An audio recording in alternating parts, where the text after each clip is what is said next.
শুভ সকাল বন্ধুরা, কেমন আছো তোমরা সবাই? ক্রেজিপু ব্লগের আরো একটি ভিডিওতে তোমাদের সকলকে স্বাগত জানাই। আজ হচ্ছে সোমবার, পৌষ সংক্রান্তির দিন।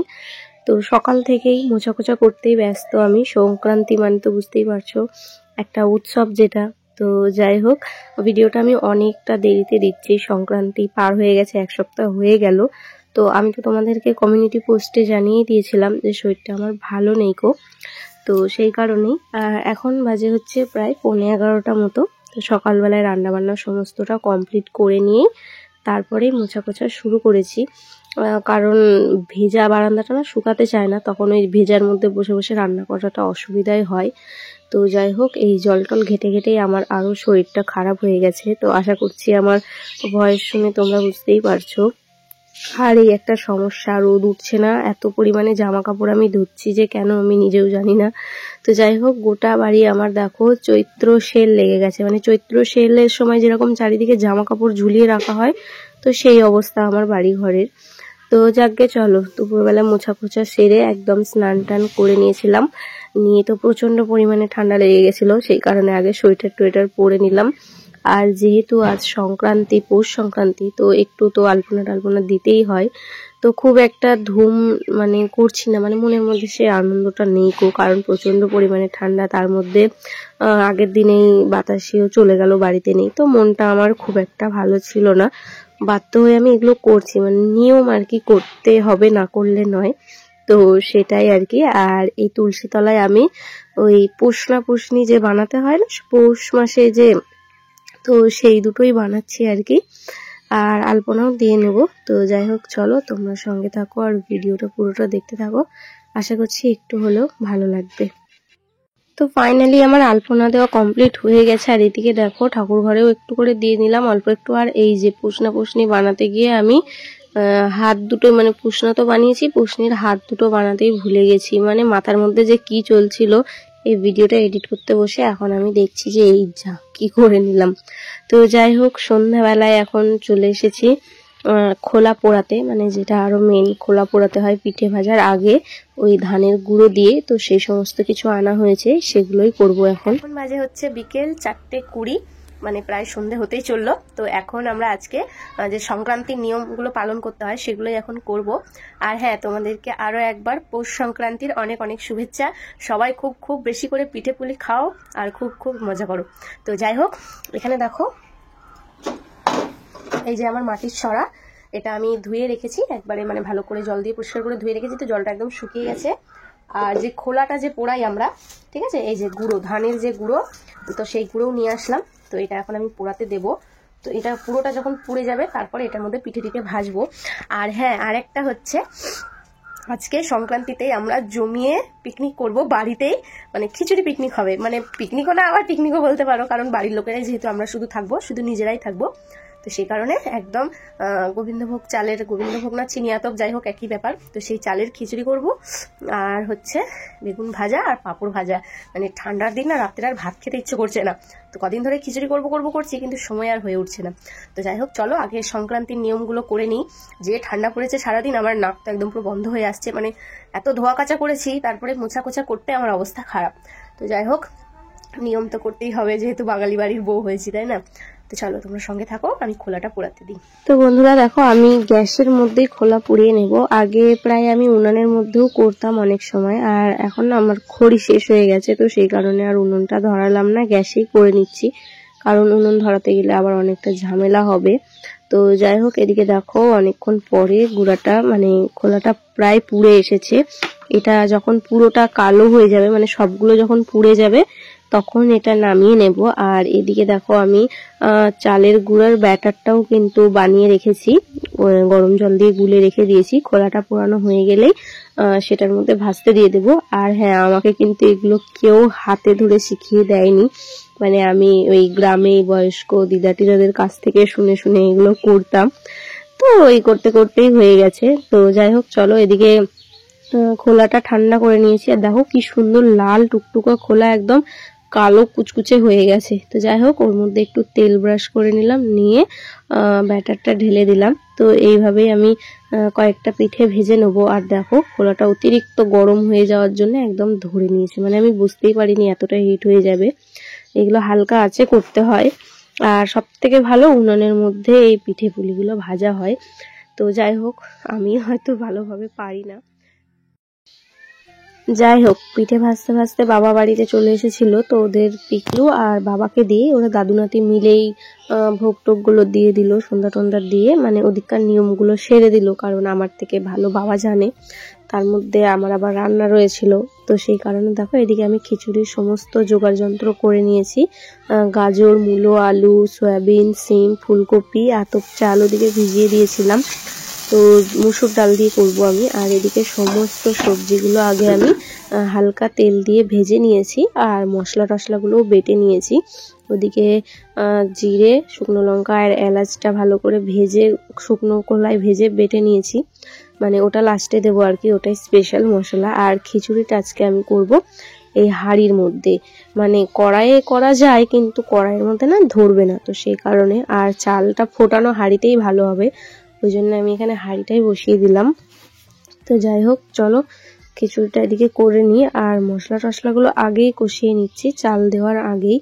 মানে প্রথমে ওই পেঁয়াজ, তারপরে টমেটো কুচি, কাঁচা লঙ্কা, গোটা জিরে, তেজপাতা ফোড়ন দিয়ে ভালো করে পেঁয়াজগুলো ভেজে নিয়ে ওখানে মুসুর ডালটা দিয়ে হালকা নাড়াচাড়া করার পরে যে আদা রসুন বাটাটা রেখেছিলাম শুকনো লঙ্কা বেটে, সেটা দিয়ে এখানে নুন, হলুদ, জিরে গুঁড়ো, ধনে গুঁড়ো, লঙ্কা গুঁড়ো, যা যা মশলা লাগে সবই অল্প অল্প করে দিয়ে ভালো করে এটা কষিয়ে নেব। আর মশলাটা আগে কষিয়ে নিলে না খিচুড়ির স্বাদটাও বেড়ে যায়।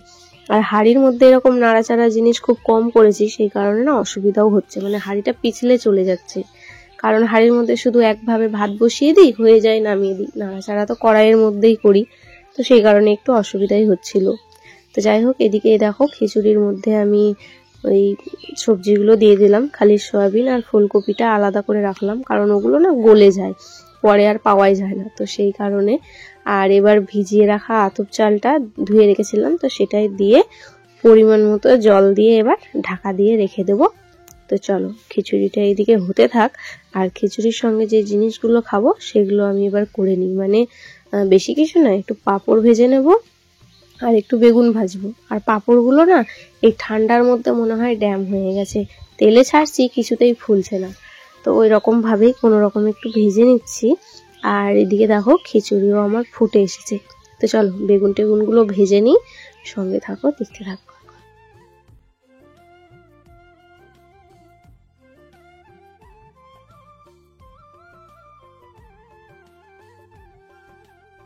তো যাই হোক, এদিকে ভাজাভুজি করতে করতে আমার খিচুড়িটাও প্রায় হয়ে এসেছে। আর একটু আগেই আমি ফুলকপি আর সয়াবিনটা দিয়ে দিয়েছিলাম, দিয়ে কিছুক্ষণ নাড়াচাড়া করার পরে জলটা আরেকটু শুকিয়ে এসেছে। তো এরপর আমি ধনেপাতা কুচিগুলো দিয়ে দিলাম। আর খিচুড়িটা এবার খুব বেশি আর ফোটাবো না, হালকা আঁচে বসিয়ে রাখবো, বাকিটা নিজে নিজেই টেনে যাবে। তো যাই হোক, রেসিপিটা আমি সম্পূর্ণ তোমাদের সঙ্গে শেয়ার করতে পারলাম না, কারণ ভিডিওটা অনেকটা বড় হয়ে গেছিলো। তো যাই হোক, এরপরে দেখো আমি এখানে এই খিচুড়ির যে মেন মশলাটা সেটা দিয়ে দিলাম। এটা হচ্ছে আমার তৈরি করা মশলা, জিরে, শুকনো লঙ্কা আর এলাচ শুকনো খোলায় ভেজে আমি এটাকে গুঁড়ো করে নিয়েছিলাম। তো এটার জন্য না সেন্টটা খুবই খুবই সুন্দর হয়েছিল। তো যাই হোক, এরপরে আমি গ্যাসটা অফ করে এটাকে ঢাকনা বন্ধ করে রেখে দেবো কিছুক্ষণ সেট হওয়ার জন্য। আর কেন জানি না আমার না খিচুড়ি খেতে এত ভালো লাগে।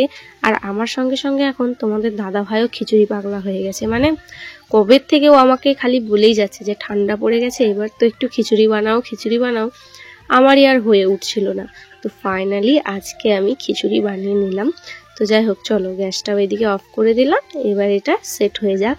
আর খিচুড়ি বানিয়েছি, টেস্ট করব না এটা কি হয়, তো গ্যাসটা অফ করার আগেই এক বাটি তুলে নিয়েছিলাম যে চলো আগে টেস্ট করে দেখি কেমন হয়েছে, কারণ যদি লবণ টবণ কিছু কম থাকে দিয়ে দিতে পারবো। আর এই যে ওকে বললাম যে খেয়ে নাও, তো বেচারা এখন গেম খেলতে ব্যস্ত, বললো খাইয়ে দিলে খাবো, না হলে রেখে দাও।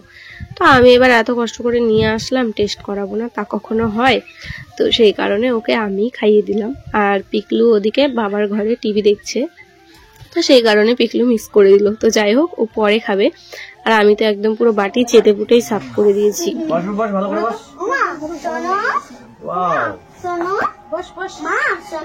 হ্যাঁ, না দেখে খাও। আর হচ্ছে আমার এখানে পাপড় আছে না, ওই জন্য না।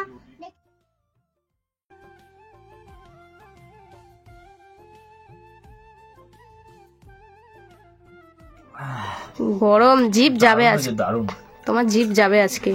ঠান্ডা হতে দাও আগে। আর সবুর হচ্ছে না আমার।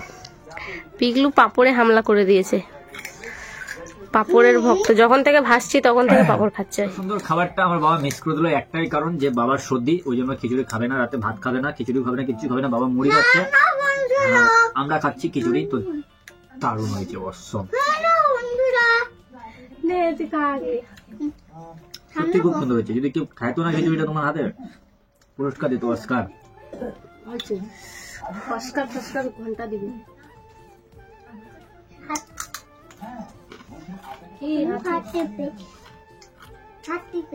হাতে কি হলো? দেখা ও হরি, আমার রান্না করলাম আমি, কাজ করলাম আমি, আর হাত ব্যথা হয়ে গেল তোর। মশলাটা কাজ করেছে। এত খাওয়া খাইছে, মশারি ফশারি কিচ্ছু টাঙায়নি, ঠিক আছে? মানে ও আর নড়তে পারছে না, ওকে বলছি মশারিটা টাঙায় না, ও নড়তে পারছে না। আর আমি তো খেতে গেছি, খেয়ে দিয়ে আর পেটে নিতে পারলো না বলে একদম ছেড়ে দিয়ে আসলাম, বুঝতে পারলে?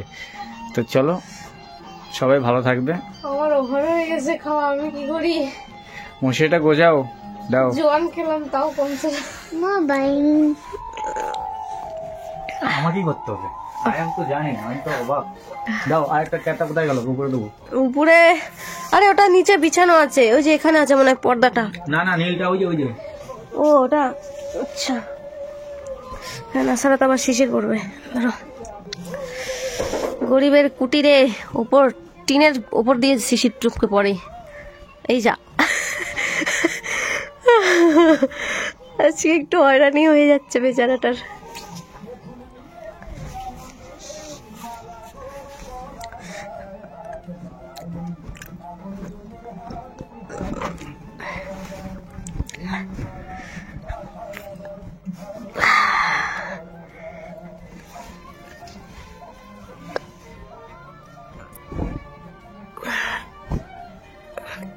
তো যাই হোক, দেখো তোমাদের দাদাভাই এদিকে মশারি টশারি টাঙানোর পরে একবারে লাইটটাই অফ করে দিয়েছে। আমি বললাম যে আমি ভিডিও করছি, তো বললো তুমি অন্ধকারেই করো, আমি আর নামবো না। আর ঠান্ডাও তো প্রচুর পড়েছে, বারবার কি আর নামতে ইচ্ছা করে বিছানা থেকে বলো?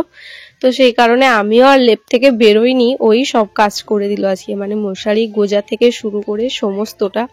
আর আমি একদমই বুঝতে পারিনি যে আমার এরকম একটা অবস্থা হয়ে যাবে খাওয়ার পরে। জানি না আজকে রাতটা কিভাবে কাটবে।